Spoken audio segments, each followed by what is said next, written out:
Torah portion is, Ki seitzei la milchama al oivecha. When you go to war, you should be upon your enemy. That means you have to be morally superior to your enemy.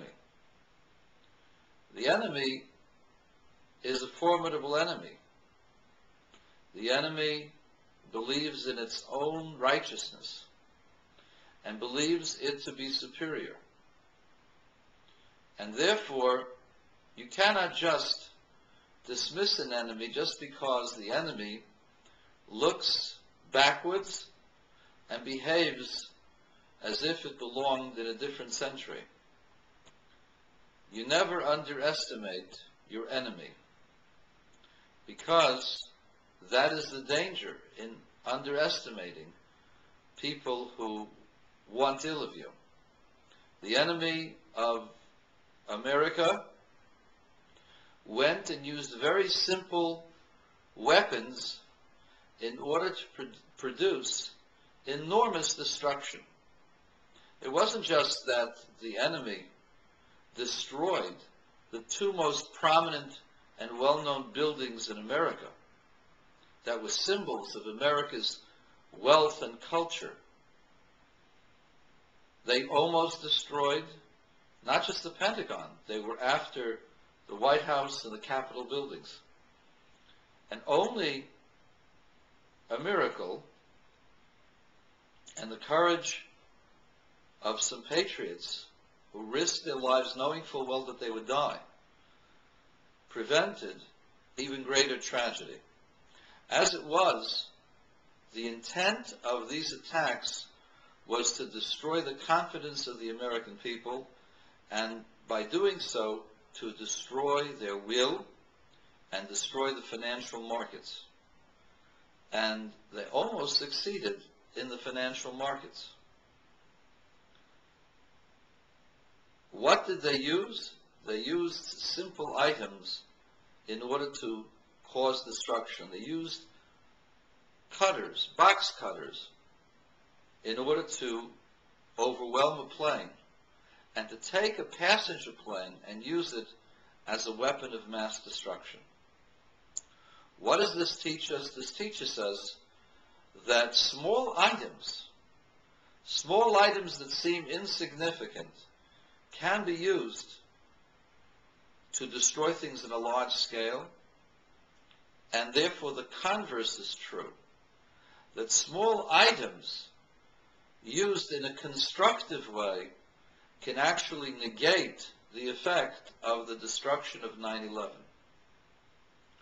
And therefore it's imperative, it's important to recognize that we have the power to negate the hatred and the destruction of 9/11.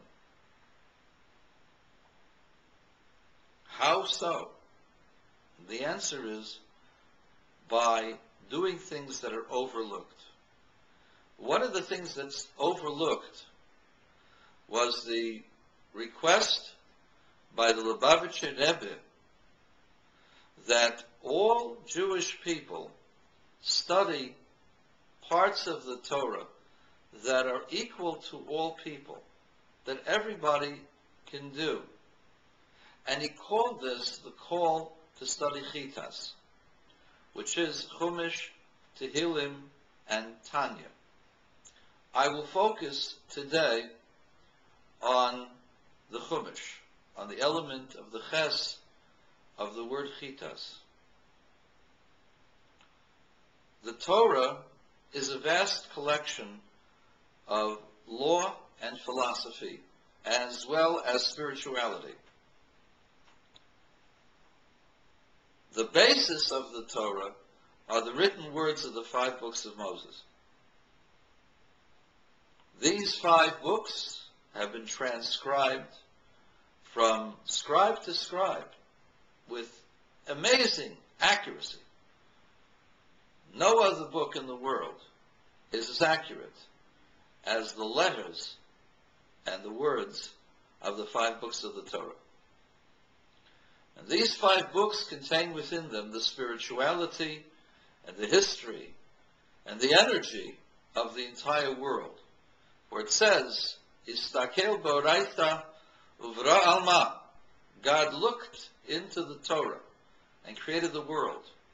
And therefore, the whole world is found in the Torah. We have the obligation to study Torah. What does that do? When we study Torah, we peer into the element of construction of the world, and we strengthen the construction of the world. And therefore, my message to those who hear my voice is very simple. Study the Torah. Which part of the Torah? The Chumash. The 5 books of the Torah through which God has created and continues to create the world. And study and articulate those words together with the comments of Rashi. Rashi was Rabbi Solomon ben Isaac. He lived in the 11th century and wrote the clearest and most important comments on the Torah ever written. And even to this day, if one wishes to understand the meaning and the import of the words of the Torah, one must study Rashi. And so, the call of the Lubavitcher Rebbe was, and is today, that everyone hearing my voice, or hearing any voice of any Jew, should take upon themselves that each day of the week to study the Torah portion of that week. The week has a Torah portion. There are 7 portions in that Torah portion. Every day of the week corresponds to another part of the reading of the Torah that will take place on the Shabbos afterwards. And so today is the 5th day of the week in which we study the Torah portion that deals with war, and therefore we study the 5th reading of the Torah together with the Rashi commentary that's on it. And this takes, for the most part, no more than 10 minutes a day. There are longer readings, and therefore one should borrow some of the time from other days to be able to catch up and to do the Torah reading portion for that particular day. But on average, it will take you 10 minutes. You read the Hebrew verse, the translated by an English Chumash with English translation of Rashi, then read the Rashi together with the English translation. In that process, you will find a small but useful tool to enhancing your Torah knowledge and enhancing your spirituality and your belief in God, as well as the performance of mitzvahs. And that small tool, those 5-10 minutes a day of Chumash and Rashi, have the power to negate 9/11 and make us above our enemies, that we stand for a higher principle than their principles. For you see, their principles are based upon teachings that espouse murder and destruction. There is no remorse for honor killings or jihad. Jihad is a wonderful thing.